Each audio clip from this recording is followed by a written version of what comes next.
Daniel, was liest du da? Das hier, das ist das neue Buch von Like Germans zum Deutschlernen.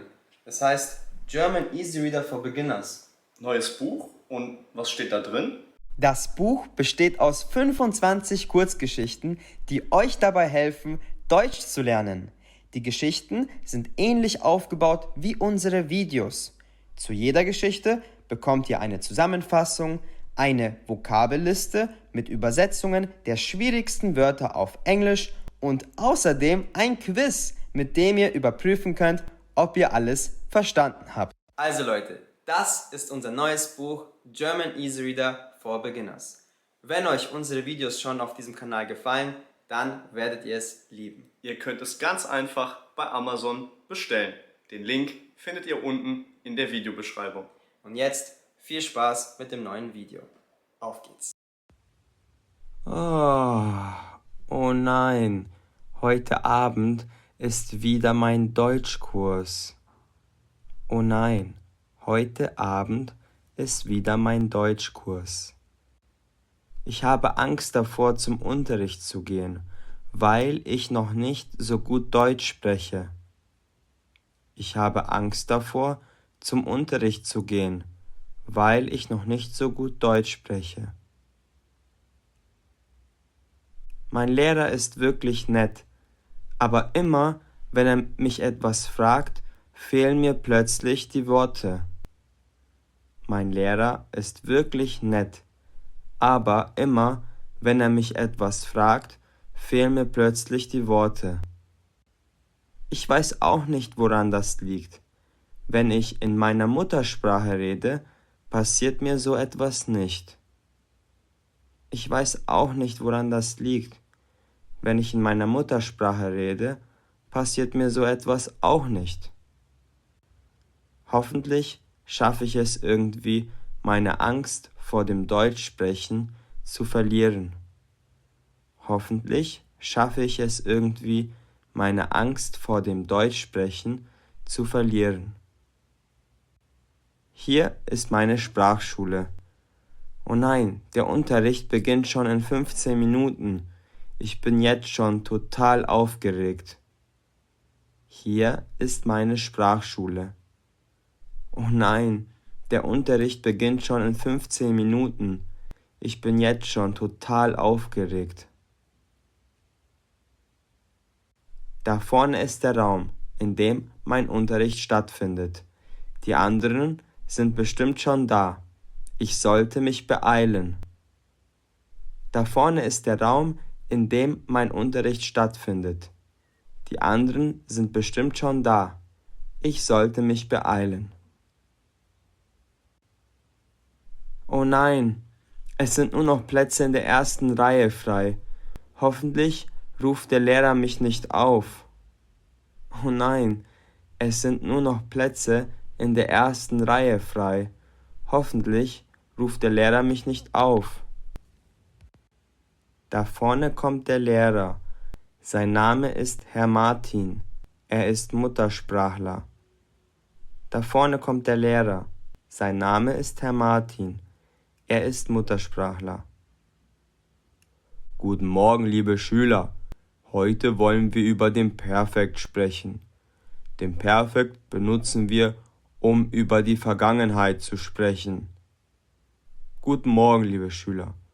Heute wollen wir über den Perfekt sprechen. Den Perfekt benutzen wir, um über die Vergangenheit zu sprechen. Dafür benutzen wir sogenannte Hilfsverben. Im Perfekt ist das Hilfsverb entweder haben oder sein. Zusätzlich gibt es im Satz noch ein Verb im Partizip 2. Dafür benutzen wir sogenannte Hilfsverben. Im Perfekt ist das Hilfsverb entweder haben oder sein. Zusätzlich gibt es im Satz noch ein Verb im Partizip 2. Ich habe gestern gelernt. Das ist ein Satz im Perfekt. Wie ihr sehen könnt, haben wir hier das Hilfsverb haben. Es wird ganz normal nach dem Subjekt konjugiert. Ich habe gestern gelernt. Das ist ein Satz im Perfekt. Wie ihr sehen könnt, haben wir hier das Hilfsverb haben. Es wird ganz normal nach dem Subjekt konjugiert. Bei den Verben im Partizip ist es etwas komplizierter. Sie können entweder mit T oder mit en enden. Außerdem kommt bei den meisten Verben ein ge vor dem Verbstamm. So wird aus lernen gelernt. Bei den Verben im Partizip ist es etwas komplizierter. Sie können entweder mit T oder mit en enden. Außerdem kommt bei den meisten Verben ein ge vor dem Verbstamm. So wird aus lernen gelernt. Na gut, der Perfekt ist ja nichts Neues für euch. Wir haben ihn vor ein paar Monaten schon gelernt. Lasst uns doch ein bisschen über unser Wochenende sprechen. Na gut, der Perfekt ist ja nichts Neues für euch. Wir haben ihn vor ein paar Monaten schon gelernt. Lasst uns doch ein bisschen über unser Wochenende sprechen. Bitte erzählt dem Kurs, was ihr alles am Wochenende gemacht habt. Im Perfekt natürlich. Wer fängt am besten an? Bitte erzählt dem Kurs, was ihr alles am Wochenende gemacht habt. Im Perfekt natürlich. Wer fängt am besten an? Wie wäre es mit dir, Waldir? Wie wäre es mit dir, Waldir? Meinen Sie mich, Herr Martin? Meinen Sie mich, Herr Martin? Ja, genau. Bitte erzähl dem Kurs, was du am Wochenende alles so gemacht hast. Ja, genau. Bitte erzähl dem Kurs, was du am Wochenende alles so gemacht hast.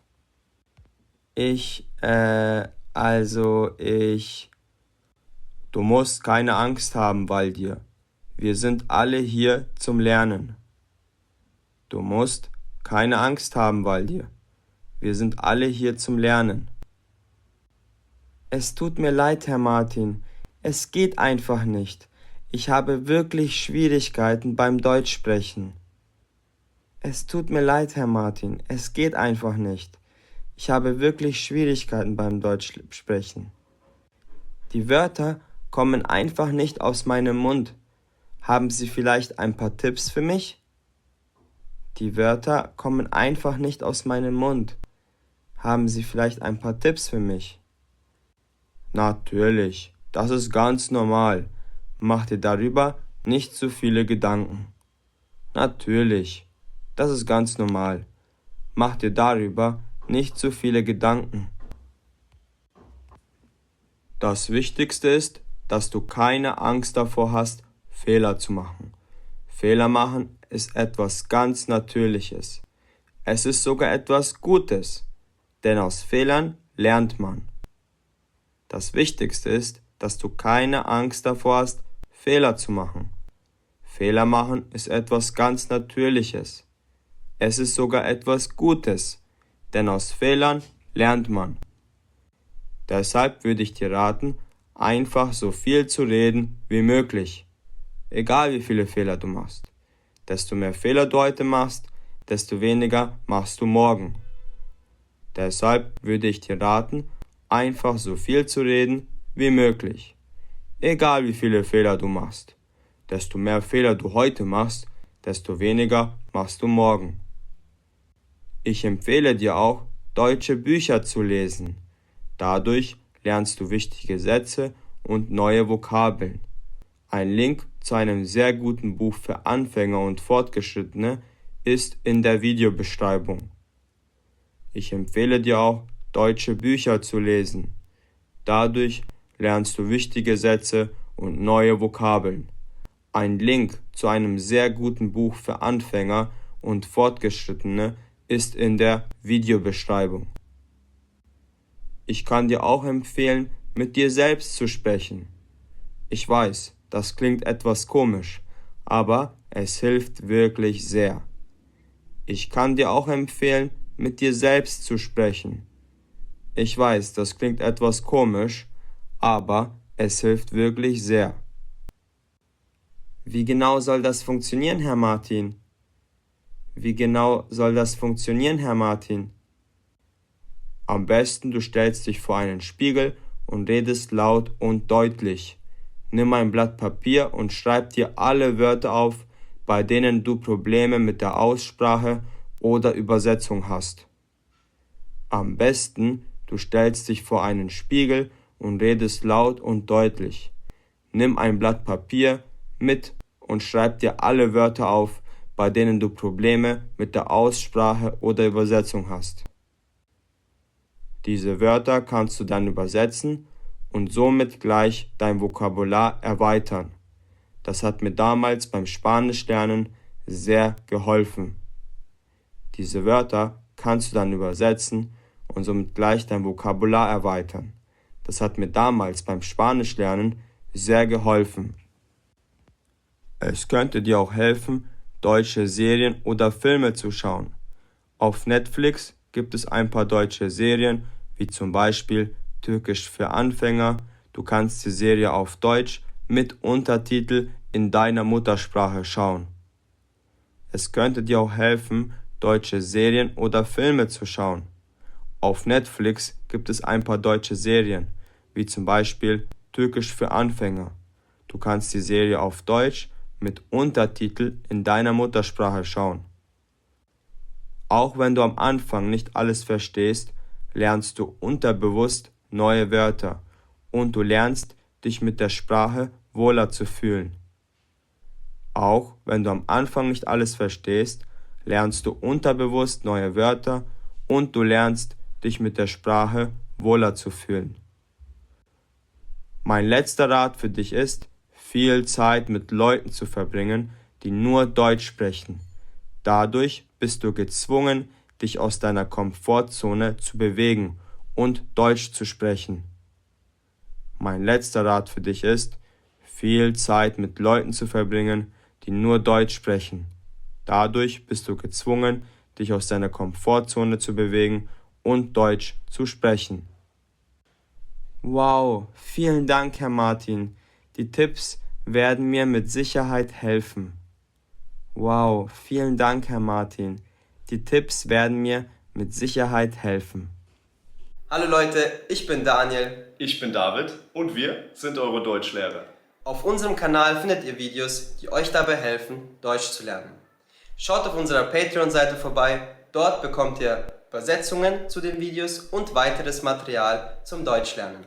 Den Link findet ihr in der Videobeschreibung. Und jetzt viel Spaß beim Video. Auf geht's!